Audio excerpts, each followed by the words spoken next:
A guy had been sleeping on the beach for 3 days and nights. When he finally woke up and looked around, he was shocked by what he saw nearby. His crew members were lying on the sand, completely still. He rushed over and saw one crew member's pale face.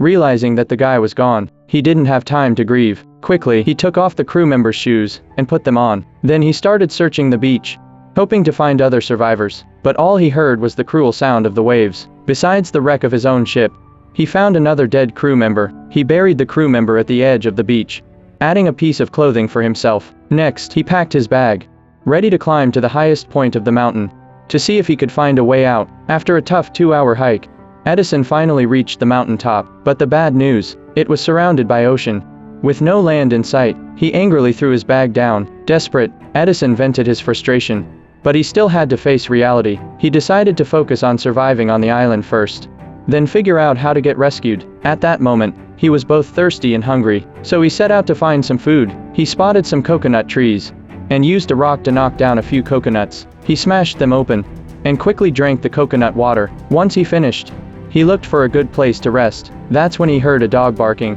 Following the sound, he discovered it was his beloved dog, Sibin, trapped in a cave. This made Edison really happy. He jumped down the rocks to rescue Sibin. Now, with his dog by his side, he didn't feel so alone anymore. But they still faced a problem. There was no food on the island. Then it hit him. Where could he find food?